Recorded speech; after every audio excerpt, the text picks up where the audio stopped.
Hi, welcome to another episode with Lattice Training. Today we're going to talk about RPE, which will hopefully result in you getting every one of your training sessions at the right intensity from now on.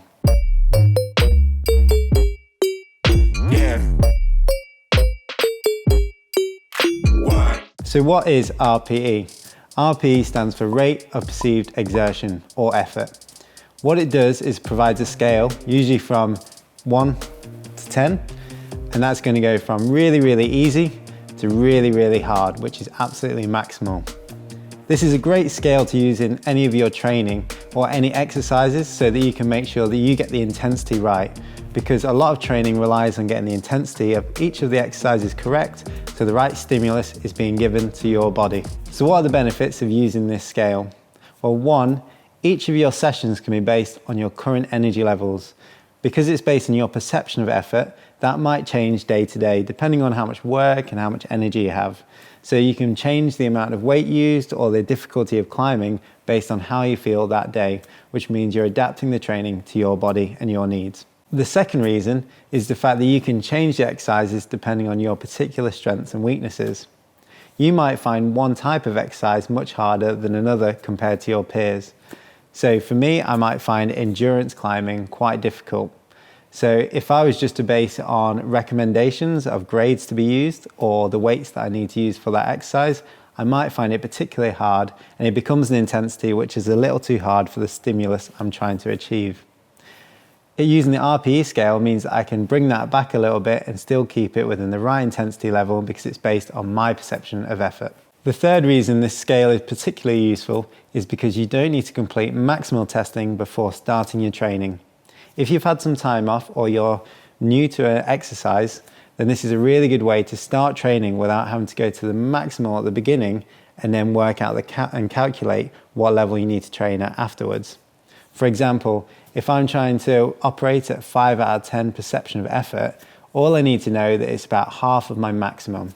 I don't need to test maximal first and then calculate what half of that is. So the RPE sounds like a brilliant tool. It's really useful, but it's quite easy to get wrong, and I know a lot of climbers, they've got it incorrect in their training over the last few years. So we're going to go through the whole scale, 1 to 10, nice and slowly, giving you a load of examples so that you know how to train correctly. Before we get started, one thing to remember is that we're talking about RPE and we're going to talk about the individual exercise during a session. So if we're looking at dead hanging on a fingerboard, if we're hanging for 7 seconds, it is the RPE of each of those 7-second hangs. If we're looking at route climbing, it's the RPE of each of the routes that you complete during that session. If there's any sort of repeater style exercises or multiple efforts during a set, then we'll talk about that individually. So let's start at the bottom of the scale with number 1. 1 is the least amount of effort that you can put into any exercise. That could be lying down on your back, doing some form of stretching, but you're really not putting much effort in here. So it is the very, very easiest amount of effort that you can possibly do. We'll skip to number 3. So 3 is starting to build into your easy climbing and your sort of warm-up level. This can include some sort of arcing or really, really, really easy aero caps. That's when you're climbing on the wall for a very, very long period of time.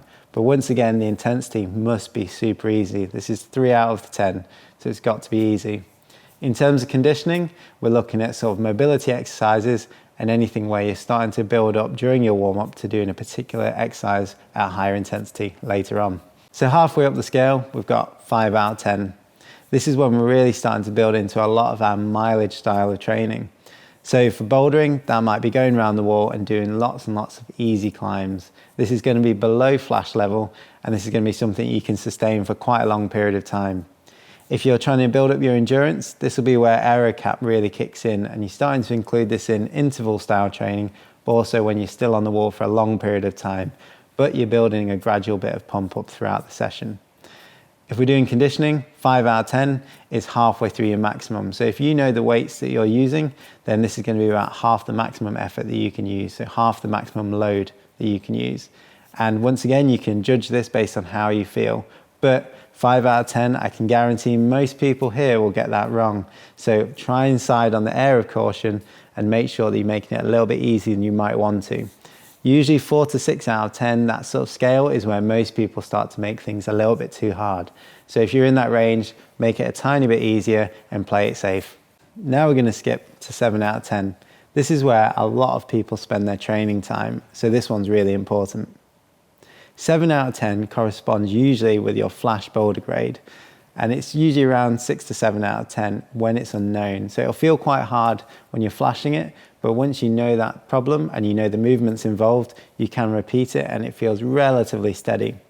A good example of how to get this intensity right, once again, is if you complete the boulder problem, you should feel like you've got the energy to complete a few hard movements afterwards. So once you've finished it and you're on the final hold, you should feel like you've got a little bit left in the tank. A good example on a dead hang is if you feel like you're able to hang on a hold for 10 seconds, the exercise that you complete will be about 7 seconds. So you've got 3 in the tank, 3 seconds left, where you've got the energy to stay on and hang on for a bit longer. So 7 out of 10 corresponds with a lot of hypertrophy training when you're trying to build muscle, or it's the bottom end of sort of your strength training. And this is where a lot of people get the intensity wrong. They always think that they finish a strength training session and they should feel absolutely exhausted and each exercise should be maximal. You can make strength gains using a 7 out of 10 intensity, and usually it means you're more consistent over sessions and you're less likely to get injured.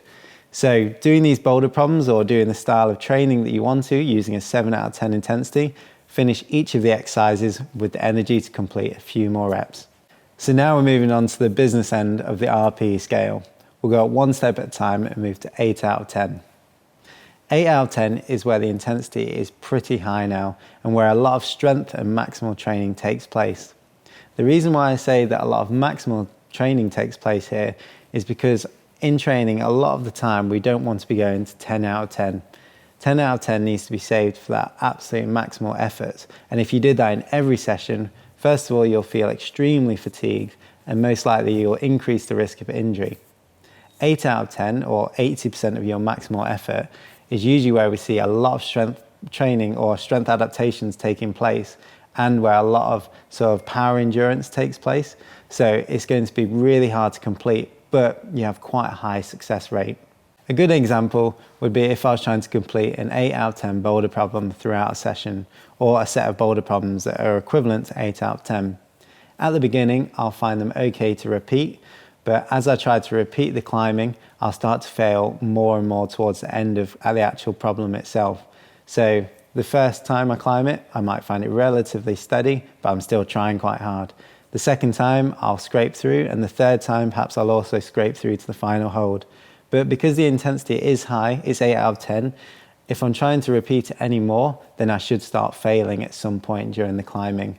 I might fall off the last move, I might fall off halfway, depending on how crooksy it is. But the reason that we're trying to climb 8 out of 10 is the intensity is high enough to make the stimulus of strength, power, or power endurance. So it's really hard, but you can complete a lot of volume as well. So the second to last on the RPE scale is 9 out of 10. And this is pretty much going to be your maximal training efforts that you put in. 9 out of 10 is looking at the intensity where you're really starting to make maximal strength gains. And if we look at this in terms of climbing, it's going to be boulder problems that are really close to your absolute limit boulder or project level. You should be able to complete quite a lot of volume of the climbing, so you're still getting quite a bit done, and the intensity is really high, but the failure rate during that session is likely to be very high as well. So if I chose 5 boulder problems, 9 out of 10, the likelihood is I will fail on quite a lot of those, and I wouldn't have much in reserve if I was to top them. I might have 1 or 2 moves left in me.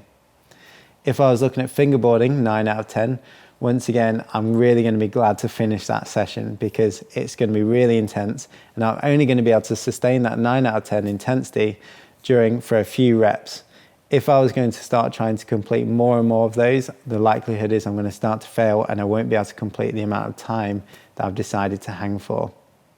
This also works for power endurance, but when we look at power endurance at 9 out of 10 level, this is when you're completely powering out or getting really, really pumped. And because you're building up a lot of waste product, the likelihood is you need a really long rest period afterwards. So if I was route climbing and I was looking at a 9 out of 10 for my routes, the likelihood is I'll complete a route or fail on it towards the end, but then I need a really long rest period before I'm even close to trying to replicate that on a similar style of climbing. So last but not least is 10 out of 10. We're going to save this for the limit efforts and your testing sessions. So 10 out of 10 is what we need to put in, like that effort level, when we're trying to complete any style of testing, or when we're trying to complete any sort of limit sessions where we're really trying to push the body and usually measure where we're up to in training. 10 out of 10 is obviously always going to be put in when you're trying to project outside or when you're completing any sort of competitions, because it's your absolute maximum effort. But we want to try and avoid using this intensity regularly in training, because once again, you're pushing your body to its absolute limit, or your mind to its absolute limit, because you do get mental fatigue in this style of training as well. So even though it's something that's really good to test the waters with, you want to reserve this for either those maximal efforts or when you're monitoring how your improvement is going throughout a training season. So a good example is doing a maximal finger strength testing session. So you're doing a maximal dead hang. It could be doing a project limit boulder session where you're trying to test the waters and see how hard of a climb you can complete. Or it's going to be when you're trying to see what is the maximum on-site level that you can route climb. So there's 3 examples where you're trying your absolute best. If I was to do that every session, the likelihood is I wouldn't be able to complete much volume of training. I'm not going to get much volume of climbing completed, which will affect my technique. And I'm going to increase the risk of injury because I'm pushing my body really hard all the time. 10 out of 10, once again, has nothing in reserve. You should finish the exercise absolutely exhausted or fatigued or not be able to hang on any longer. So hopefully you found that RPE scale useful and some examples on how to use it in your training. Just remember, you can keep track of this and you can still monitor your progress throughout weeks and months using the RPE scale and recording what weights or what intensities of climbing you actually complete. But the RPE scale means that you can judge it on your energy levels each session and you can adapt the training to your needs. And please remember, it's really easy to go too hard. So if you're ever unsure, go a little bit easier and be sustainable and be consistent.